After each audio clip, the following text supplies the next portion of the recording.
नमस्कार। मैं विधि मित्र चंदन कुमार सिंह।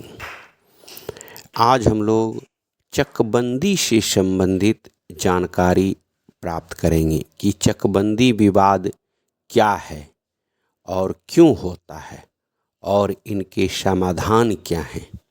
तमाम बातें हम इस वीडियो में करेंगे। तो सबसे पहले हम लोग को जानना है कि चकबंदी क्या है, उसके बारे में हम लोग बात करेंगे। जैसा कि हम लोग जानते हैं कि चकबंदी जो है एक राजस्व प्रक्रिया है जिसके तहत किसानों की बिखरी हुई भूमि को आपसी विनिमय से समायोजित कर एक या कम टुकड़ों में किया जाता है। ये जो हम आपको बता रहे हैं, ये चकबंदी के बारे में बता रहे हैं। अब कई बार क्या होता है कि भूमि का गलत आवंटन हो जाता है। कई बार चकबंदी में भूमि गलत खसरा खतौनी के आधार पर आवंटित हो जाती है। इसके लिए अगर आपत्ति का निराकरण न होना तो आपत्तियों के समय पर या सही तरीके से निस्तारित नहीं किया जाना, उसके बाद हो जाता है आपसी सहमति का अभाव। ये हम बता रहे हैं चकबंदी विवाद के जो प्रमुख कारण हों उसके बारे में बता रहे हैं कि अगर सह खातेदार या पड़ोसियों में सहमति न बन पाने के कारण भी विवाद उत्पन्न होता है। दूसरा होता है रिकॉर्ड में त्रुटि, खसरा, खतौनी, नक्शा आदि दस्तावेज में त्रुटि या जानकारी का असंगत होना। तो इस आधार पे चकबंदी विवाद के मुख्य कारण होते हैं। अब इसका निवारण क्या प्रक्रिया क्या होता है तो वो भी हम लोग देख लेंगे। जो इसके चकबंदी विवाद के निवारण के कुछ प्रक्रिया हैं जिसके बारे में हम जानकारी दर्ज कर रहे हैं कि अगर इस तरह की होती है तो आपत्ति दर्ज करें। प्रकाशन धारा 15 के बाद निर्धारित समय के भीतर आपत्ति दर्ज की जा सकती है। चकबंदी अधिकारी द्वारा सुनवाई। चकबंदी अधिकारी आपत्ति की सुनवाई कर आदेश पारित करता है। अपील। चकबंदी अधिकारी के आदेश से असंतुष्ट व्यक्ति उपसमाहर्ता धारा 48 के समक्ष अपील कर सकता है। पुनरीक्षण।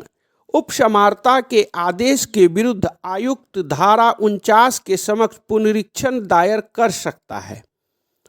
और जो है इसके कुछ महत्वपूर्ण आधार हैं। अब क्या क्या आधार हैं? अब जैसे मान लीजिए किस आधार पर अपील पुनरीक्षण किया जा सकता है। इसमें है भूमि का गलत या कम अधिक आवंटन, आपत्ति पर विचार न किया जाना, कानून या प्रक्रिया का उल्लंघन या फिर रजिस्टर, नक्शा, दस्तावेज में त्रुटि, प्राकृतिक न्याय के सिद्धांतों का उल्लंघन। इस आधार पर आप पुनरीक्षण डाल सकते हैं। अब इसमें आ जाता है कि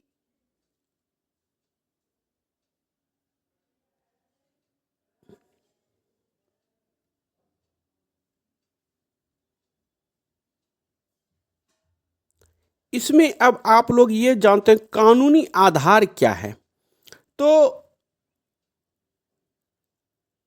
कानूनी आधार है चकबंदी अधिनियम 1953 के आधार पर चकबंदी धारा 11 ये चकबंदी को प्रारंभ करेगा। धारा 15 प्रकाशन एवं आपत्ति, धारा 48 उपसमाहर्ता के समक्ष अपील, धारा 49 आयुक्त के समक्ष पुनरीक्षण और धारा 50 आदेश की पुष्टि। ये होता है। अब इसमें होता है स्रोत क्या होता है, सोर्स जिसको कहते हैं।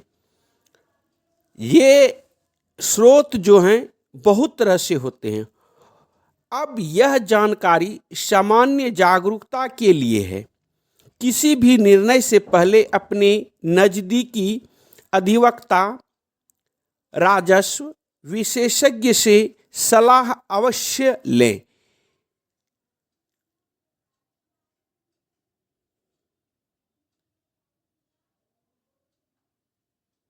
कानूनी स्थिति समय समय पर बदल सकती है। समय पर इसलिए अपने अधिकार जानें, समय पर आपत्ति करें और न्यायपूर्ण समाधान प्राप्त करें। लेकिन ये सब करने के लिए आपको एक अधिवक्ता की आवश्यकता है और वो अधिवक्ता करके ही आगे बढ़े, क्योंकि कानून की जानकारी होना बहुत ही जरूरी है। नमस्कार। अगर वीडियो अच्छा लगे शेयर करें, सब्सक्राइब करें और दोस्तों को जरूर दें। नमस्कार, मैं विधि मित्र चंदन कुमार सिंह। आज हम लोग चकबंदी से संबंधित जानकारी प्राप्त करेंगे कि चकबंदी विवाद क्या है और क्यों होता है और इनके समाधान क्या हैं। तमाम बातें हम इस वीडियो में करेंगे। तो सबसे पहले हम लोग को जानना है कि चकबंदी क्या है, उसके बारे में हम लोग बात करेंगे। जैसा कि हम लोग जानते हैं कि चकबंदी जो है एक राजस्व प्रक्रिया है, जिसके तहत किसानों की बिखरी हुई भूमि को आपसी विनिमय से समायोजित कर एक या कम टुकड़ों में किया जाता है। ये जो हम आपको बता रहे हैं, ये चकबंदी के बारे में बता रहे हैं। अब कई बार क्या होता है कि भूमि का गलत आवंटन हो जाता है। कई बार चकबंदी में भूमि गलत खसरा खतौनी के आधार पर आवंटित हो जाती है। इसके लिए अगर आपत्ति का निराकरण न होना तो आपत्तियों के समय पर या सही तरीके से निस्तारित नहीं किया जाना, उसके बाद हो जाता है आपसी सहमति का अभाव। ये हम बता रहे हैं चकबंदी विवाद के जो प्रमुख कारण हों उसके बारे में बता रहे हैं कि अगर सह खातेदार या पड़ोसियों में सहमति न बन पाने के कारण भी विवाद उत्पन्न होता है।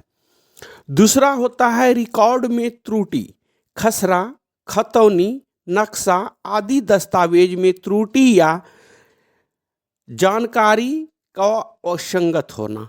तो इस आधार पे चकबंदी विवाद के मुख्य कारण होते हैं। अब इसका निवारण क्या प्रक्रिया क्या होता है, तो वो भी हम लोग देख लेंगे।